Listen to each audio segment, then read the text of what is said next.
cet exercice, on vous propose de calculer cette limite en 0.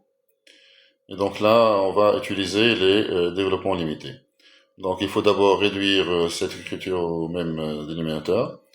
Et puis écrire le développement limité de la fonction sinus x en 0 à l'ordre 5.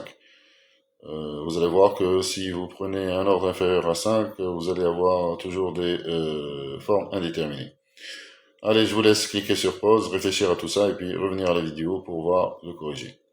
Allons-y donc pour cette limite. Donc je vais réduire d'abord au même dénominateur. Donc 1 sur sinus carré x moins 1 sur x au carré, c'est x au carré moins sinus carré x sur x au carré fois sinus carré x. Donc je vais écrire le développement limité de sinus x à l'ordre 5. Ça c'est des carrés, voilà.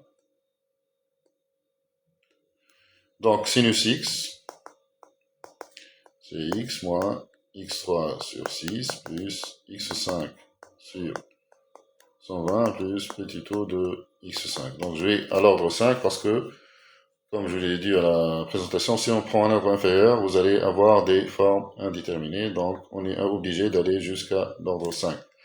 Donc ça c'est sinus x. Maintenant je vais calculer, je vais écrire le développement limité de sinus carré x. Donc je vais élever ça au carré.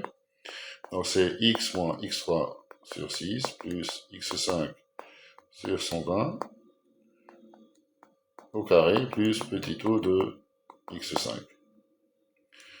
Donc là, j'ai quelque chose de la forme a plus b plus c au carré. C'est une identité remarquable. A plus b plus c au carré, c'est a carré plus b carré plus c carré plus 2ab plus 2ac plus 2bc. Donc je vais utiliser cette identité remarquable pour dire que ça c'est x au carré.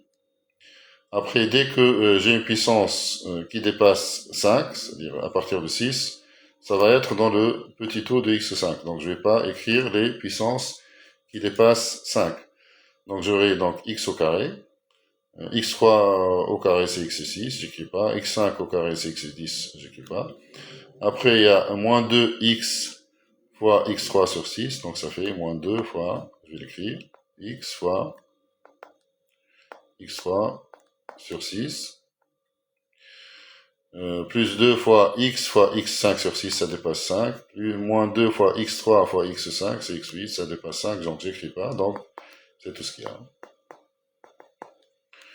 Et donc, ça fait x au carré moins x4 sur 3 plus petit o de x5. Donc, c'est ça le développement de sinus carré x à l'ordre 5 en 0.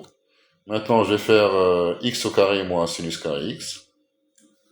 Donc x au carré moins sinus carré x, ça fait, donc x carré moins ça, donc ça fait x à la puissance 4 sur 3 plus petit o de x5.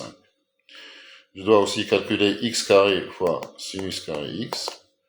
X carré fois sinus carré x, ça fait x4 moins x6 sur 3, j'écris pas, c'est un petit o de x5, plus petit o de x5.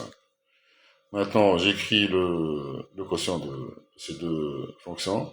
Donc, x au carré moins sinus carré x sur x2 sinus carré x, c'est x4 sur 3. Il faut que j'ai de la place. Donc, x4 sur 3 plus petit o de x5 sur x4 plus petit o de x5. Et là, je peux simplifier par x4, ça fait 1 tiers plus petit o de x sur 1 plus petit o de x. Donc là, j'ai simplifié par x4. Et là, sur ceci, ça tend vers 1 tiers quand x tend vers 0. Voilà donc la limite de cette fonction 0, c'est bien égal à 1 tiers. Voilà donc pour ce calcul de limite en utilisant le développement limité. J'espère que ceci vous sera utile. N'oubliez pas s'il vous plaît de liker cette vidéo et de vous abonner à notre chaîne. À bientôt.